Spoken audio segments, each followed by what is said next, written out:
Good morning all. അപ്പോൾ നമ്മൾ fourth module കഴിഞ്ഞ ക്ലാസ്സിൽ കൺക്ലൂഡ് ചെയ്തിട്ടുണ്ടായിരുന്നു. ഇന്ന് നമ്മൾ ഫിഫ്ത്ത് മൊഡ്യൂള് സ്റ്റാർട്ട് ചെയ്യാണ്. അപ്പോൾ ഫിഫ്ത്ത് മൊഡ്യൂളിൽ ഇന്ന് നമ്മൾ ഡിസ്കസ് ചെയ്യുന്നത് ഒരു 2-way സിംപ്ലി സപ്പോർട്ടഡ് സ്ലാബിൻ്റെ ഡിസൈൻ സ്റ്റെപ്സിനെ കുറിച്ചാണ് നമ്മൾ ഇന്ന് ഡിസ്കസ് ചെയ്യുന്നത്. നാളെ നമ്മൾ എന്ത് ചെയ്യുന്നുണ്ട്, ഇതിന് റിലേറ്റ് ചെയ്തിട്ടുള്ള ഒരു പ്രോബ്ലവും നമ്മൾ ഡിസ്കസ് ചെയ്യും. ഇപ്പോൾ 2-way സ്ലാബിൽ നമുക്ക് രണ്ട് തരത്തിലുള്ള പ്രോബ്ലംസാണ് നമുക്ക് പഠിക്കാനുള്ളത്. സിംപ്ലി സപ്പോർട്ടഡ് ആയിട്ടുള്ള സ്ലാബിൻ്റെയും അതുപോലെ തന്നെ റീസ്ട്രെയിൻഡ് സ്ലാബിൻ്റെയും ഡിസൈന് നമുക്ക് ആസ് പെർ IS കോഡ് ചെയ്യാനുണ്ട്. അപ്പോൾ ഇന്നത്തെ ക്ലാസ്സിൽ നമ്മൾ ഡിസ്കസ് ചെയ്യുന്നത് സിംപ്ലി സപ്പോർട്ടഡ് സ്ലാബിൻ്റെ IS കോഡിൻ്റെ ഡിസൈൻ പ്രൊസീജിയറാണ്. അപ്പോൾ നമ്മൾ 1-way സ്ലാബ് അതിൻ്റെ ഡിസൈൻ പ്രൊസീജിയർ നമ്മൾ പഠിച്ചിട്ടുണ്ട്. ഏകദേശം സ്റ്റെപ്സ് എല്ലാം അതുപോലെ തന്നെയാണ്, ചെറിയ ചെറിയ വ്യത്യാസങ്ങളേ ഉള്ളൂ. അപ്പോൾ ഫസ്റ്റ് സ്റ്റെപ്പ് എന്ന് പറഞ്ഞാൽ to determine the type of slab. അപ്പോൾ നമുക്ക് സ്പാൻസ് തന്നിട്ടുണ്ടാവും, ഷോർട്ടർ സ്പാൻസും തന്നിട്ടുണ്ടാവും, അതുപോലെ തന്നെ ലോങ്ങർ സ്പാൻസും തന്നിട്ടുണ്ടാവും. Let LY be the longer span. LYനെ നമ്മൾ ലോങ്ങർ സ്പാൻ ആയിട്ട് കൺസിഡർ ചെയ്താൽ, അതുപോലെ തന്നെ LXനെ നമ്മൾ ഷോർട്ടർ സ്പാൻ ആയിട്ട് കൺസിഡർ ചെയ്താൽ നമ്മൾ അത് 1-way സ്ലാബാണോ 2-way സ്ലാബാണോ എന്ന് നമ്മളെങ്ങനെ കണക്കാക്കുന്നത്? It's by determining LY by LX ratio, that is longer span to shorter span ratio. If LY by LX ratio is less than 2, then it is said to be a 2-way slab. ഇനി if it is greater than or equal to 2, നമ്മൾ അതിനെങ്ങനെ design ചെയ്യേണ്ടത്? It should be designed as a 1-way slab. ഇപ്പോൾ നമ്മൾ 2-way സ്ലാബിൻ്റെ case ആണെങ്കിൽ LY by LX ratio will be less than 2. ഇനി അതിൻ്റെ സെക്കൻഡ് സ്റ്റെപ്പ് എന്ന് പറഞ്ഞാൽ we have to fix the depth of slab. അപ്പോൾ ഡെപ്ത് ഓഫ് സ്ലാബ് എങ്ങനെ ഫിക്സ് ചെയ്യേണ്ടതെന്ന് നമ്മൾ 1-way സ്ലാബിൻ്റെ കേസിൽ പറഞ്ഞിട്ടുണ്ട്. It is with respect to control of deflection. Depth should be fixed with respect to control of deflection. അപ്പോൾ control of ഡിഫ്ലക്ഷനെ കുറിച്ച് പറയുന്ന പേജ് എന്ന് പറഞ്ഞാൽ IS 456 പേജ് 37 നോക്കുക. Page 37 LD ratio, span to effective depth ratio for simply supported slab അല്ലെങ്കിൽ ബീമിന് എത്രയാണ് തന്നിട്ടുള്ളത്? ഇറ്റ് ഈസ് 20 ആണ്. അതുപോലെ തന്നെ നമ്മൾ ഡെപ്ത്ത്, സ്ലാബിൻ്റെ ഡെപ്ത്ത് ഫിക്സ് ചെയ്യുമ്പോൾ LD റേഷ്യോ എടുക്കുന്നത് LX ബൈ D റേഷ്യോ ആണ്. ദാറ്റ് ഈസ് ഷോർട്ടർ സ്പാനിലാണ് എടുക്കേണ്ടത്. LX/BD ratio should be equal to 20 വെച്ചിട്ടാണ് എന്ത് ചെയ്യുന്നത്, നമ്മൾ കാൽക്കുലേഷൻ എല്ലാം ചെയ്യുന്നത്. അപ്പോൾ എന്തുകൊണ്ടാണ് LX എടുക്കുന്നത് LY എടുക്കാത്തതെന്ന് ചോദിച്ചാൽ, LX എടുത്തിട്ട് LY എടുക്കാത്തതെന്ന് ചോദിക്കുന്നത്, it is in accordance with the IS code page 39 പറയുന്നുണ്ട്. Span to effective depth ratio in 2-way slab is calculated based on shorter span. അത് നമ്മൾ പേജ് 30 IS കോഡിൽ പേജ് 39 ഒരു നോട്ട് എന്ന് പറഞ്ഞിട്ടുള്ള ഒരു പോർഷനിൽ അതിൽ ഫസ്റ്റ് സെൻറ്റൻസ് പറയുന്നുണ്ട്. അപ്പോൾ ആസ് പെർ ദിസ് ക്ലാസ് നമ്മൾ എടുക്കേണ്ടത് ഒരു 2-way സ്ലാബ് ആണെങ്കിൽ നമ്മൾ LD റേഷ്യോ എടുക്കുന്നത് വിത്ത് റെസ്പെക്ട് ടു എന്തായിരിക്കും? ഷോർട്ടർ സ്പാൻ ആയിരിക്കും. ഇനി step 3, that is calculation of effective span. Effective സ്പാനിൻ്റെ കാൽക്കുലേഷനാണ്. അപ്പോൾ അതിന് എഫക്റ്റീവ് സ്പാനിനെ കുറിച്ച് പറയുന്ന പേജ് ഏതാണ്? IS കോഡിലെ പേജ് 34 ആണ്. അപ്പോൾ നമ്മൾ സിംപ്ലി സപ്പോർട്ടഡ് ആണ്. അപ്പോൾ 2-way സ്ലാബിൻ്റെ കേസ് ആണെങ്കിൽ we have to calculate effective span for both shorter as well as longer span. Longer സ്പാനിലും ഷോർട്ടർ സ്പാനിലും അതിൻ്റെ എഫക്റ്റീവ് സ്പാന് കണ്ടെത്തണം. അപ്പോൾ പേജ് 34 ഒരു സിംപ്ലി സപ്പോർട്ടഡ് സ്ലാബിൻ്റെ എഫക്റ്റീവ് സ്പാൻ എങ്ങനെ കണ്ടെത്തുന്നതെന്ന് പറയുന്നുണ്ട്. It is the lesser of the following, that is centre to centre distance between the support and clear span plus effective depth. ഇതിലേതാണോ കുറവ് ആ വാല്യൂ അതാണ് നമ്മൾ എന്തായിട്ട് എടുക്കേണ്ടത്, എഫക്റ്റീവ് സ്പാൻ ആയിട്ട് എടുക്കേണ്ടത്. അപ്പോൾ ഈ effective span in case of 2-way slab we have to take effective span with respect to shorter span as well as effective span with respect to longer span. അപ്പോൾ effective longer സ്പാനും അതുപോലെ തന്നെ effective shorter സ്പാനും നമ്മൾ എന്ത് ചെയ്യണം, കണ്ടെത്തണം in case of 2-way slab. ഇനി സ്റ്റെപ്പ് 4 ആയിട്ട് നമ്മൾ നെക്സ്റ്റ് ചെയ്യേണ്ടത് we have to calculate the lords.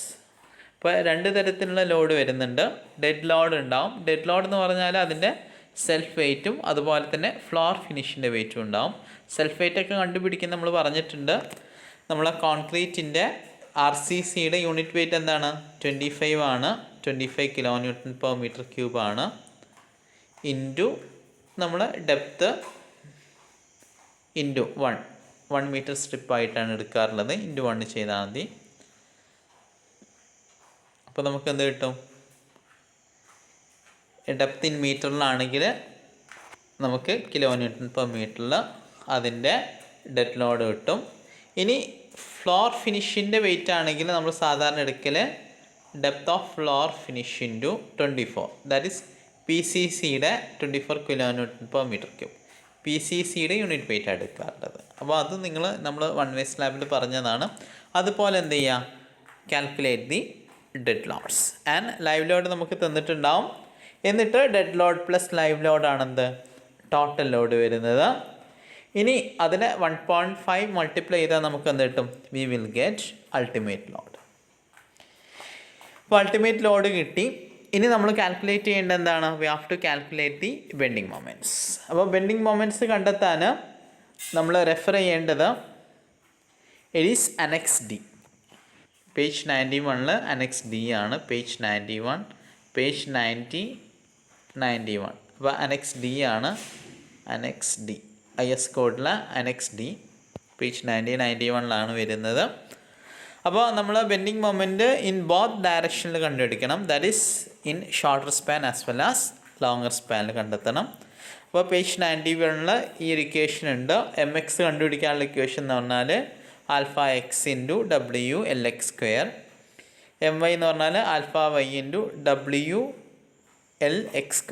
അപ്പോൾ ഓർക്കണം, രണ്ടും LX ആണ്. Length effective length with respect to shorter span ആണ്. രണ്ട് കേസിനും മാറിപ്പോകരുത്. α(x)ഉം α(y)യും കിട്ടുന്നത് പേജ് 91 ടേബിൾ 27 എന്നാണ്.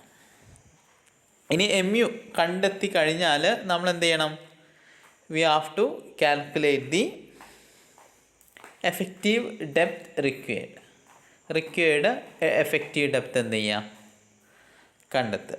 That is MUX divided by 0.138 FCKB.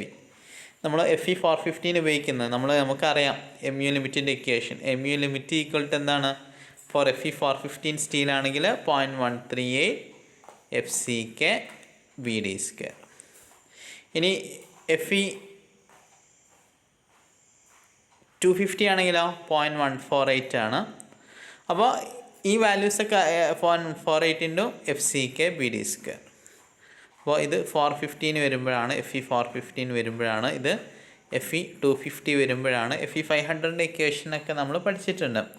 അല്ലെങ്കിൽ നിങ്ങൾ അനെക്സ് ജിയിലുള്ള ഇക്വേഷൻ, MU ലിമിറ്റിൻ്റെ ഇക്വേഷൻ ഉപയോഗിച്ചിട്ട് നിങ്ങൾക്ക് എന്ത് ചെയ്യാം, ഡി റിക്വയർഡിൻ്റെ വാല്യൂ കണ്ടെത്താം. അപ്പോൾ നമ്മൾ ഈ ഇക്വേഷൻ നമ്മൾ പഠിച്ചതാണ്. അപ്പോൾ ജസ്റ്റ് എന്ത് ചെയ്താൽ മതി, ഈ ഇക്വേഷൻ അപ്ലൈ ചെയ്താൽ മതി. സാധാരണ FE 415 ആയതുകൊണ്ട് നമ്മൾ MUX ഡിവൈഡഡ് ബൈ 0.138 × FCK/B ആണ് സാധാരണ ഉപയോഗിക്കാറുള്ളത്.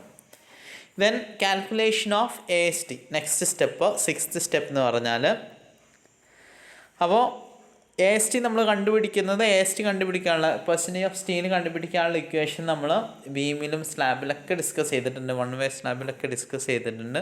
50 × ആ ഇക്വേഷൻ ഉണ്ട്. റൂട്ട് പറഞ്ഞിട്ട് ഒരിക്കൽ 4.6 എന്നൊക്കെ പറഞ്ഞിട്ട് ഒരു ഇക്വേഷൻ നമ്മൾ പഠിച്ചിട്ടുണ്ട്. ആ ഇക്വേഷൻ എന്ത് ചെയ്യുക, AST കണ്ടുപിടിക്കാൻ നമ്മൾ അപ്ലൈ ചെയ്യുക. നമ്മൾ സാധാരണ ഉപയോഗിക്കുന്ന ഇക്വേഷനാണ്, അതുകൊണ്ടാണ് ഞാൻ ഇക്വേഷൻ പറയാത്തത്. അപ്പോൾ ആ ഇക്വേഷൻ ഉപയോഗിച്ചിട്ട് നമ്മൾ ഷോർട്ടർ സ്പാനും അതുപോലെ തന്നെ ലോങ്ങർ സ്പാനും റെസ്പെക്റ്റ് ആയിട്ടുള്ള AST, that is AST X കണ്ടെത്തണം, AST in the direction of shorter span and AST in the direction of longer span കണ്ടെത്തണം. ഇനി നമ്മൾ shorter span steel will be kept below the longer span steel. നമ്മൾ സാധാരണ കൊടുക്കുന്നത് shorter span steel is kept below the longer span. Longer സ്പാനിന് താഴെയാണ് എന്ത് ചെയ്യാം നമ്മൾ ഷോർട്ടർ സ്പാൻ സ്റ്റീൽ കൊടുക്കാറുള്ളത്. അപ്പോൾ അതും കൂടി എന്ത് ചെയ്യാം നിങ്ങൾ ശ്രദ്ധിക്കുക. ഇനി നെക്സ്റ്റ് വേണ്ടത് നമ്മൾ AST കണ്ടെത്തി. നെക്സ്റ്റ് നമ്മൾ എന്ത് ചെയ്യണം, ചെക്ക് ഫോർ മിനിമം AST. നമ്മൾ മിനിമം AST പ്രൊവൈഡ് ചെയ്തിട്ടുണ്ടോ എന്ന് ചെക്ക് ചെയ്യണം. അപ്പോൾ FE415 ആണെങ്കിൽ 0.12% ആണ്. അതുപോലെ തന്നെ FE500 ആണെങ്കിലും 0.12% ഓഫ് BD ആണ്. ഇനി FE250 ആണ് നമ്മൾ ഉപയോഗിക്കുന്നത്, ഇറ്റ് ഈസ് 0.15% ഓഫ് BD. ഇതിനെല്ലാം നമ്മൾ IS കോഡിൽ ക്ലാസ്സൊക്കെ പറഞ്ഞതാണ്. അത് നിങ്ങൾ എന്ത് ചെയ്യുക, ഒന്ന് റെഫർ ചെയ്ത് നോക്കുക. Check for minimum reinforcement. ഇനി നമ്മൾ alternative bars of shorter span can be bend 1.5 LX from the centre of support. ഇനി നമ്മൾ എന്ത് ചെയ്യുന്നുണ്ട്, ബെൻഡ് ചെയ്യുന്നുണ്ട് ആൾട്ടർനേറ്റീവ് ബാസ്. ഷോർട്ടർ സ്പാനിൽ നമ്മൾ 1.5 LX from the centre of support, longer സ്പാനിൽ 1.5 LY from the centre of സപ്പോർട്ടിൽ എന്ത് ചെയ്യുന്നുണ്ട്, നമ്മൾ ബാർസ് ബെൻഡ് ചെയ്യുന്നുണ്ട്.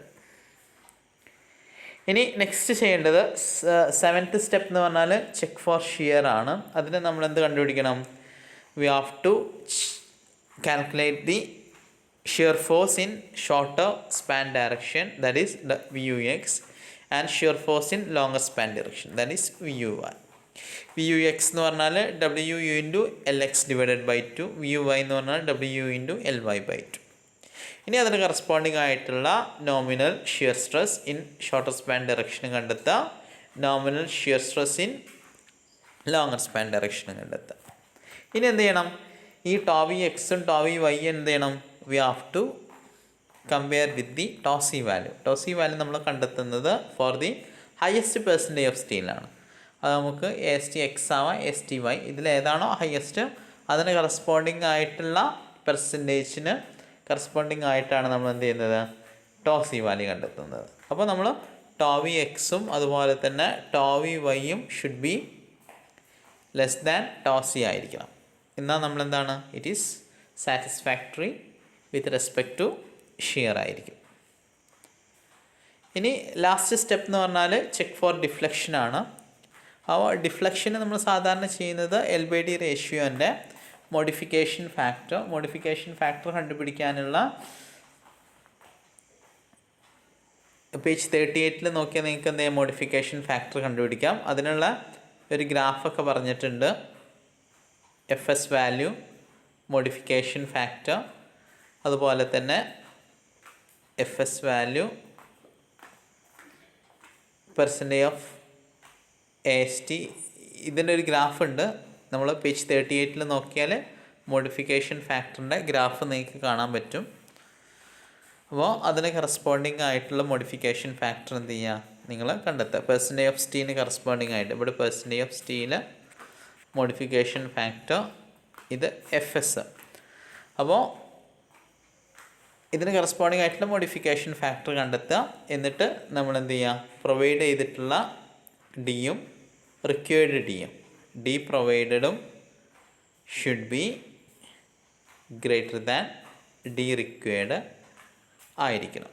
ഈ രീതിയിലാണ് എന്ത് ചെയ്യുന്നത്, നമ്മൾ ചെക്ക് ഫോർ ഡിഫ്ലക്ഷൻ കണ്ടെത്തുന്നത്.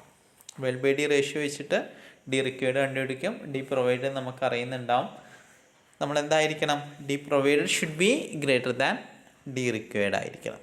അപ്പോൾ ഇത്രയേ ഉള്ളൂ എന്ത്, ഒരു 2-way സ്ലാബ്, ഒരു സിംപ്ലി സപ്പോർട്ടഡ് ആയിട്ടുള്ള 2-way സ്ലാബ് ഡിസൈൻ ചെയ്യേണ്ടത്.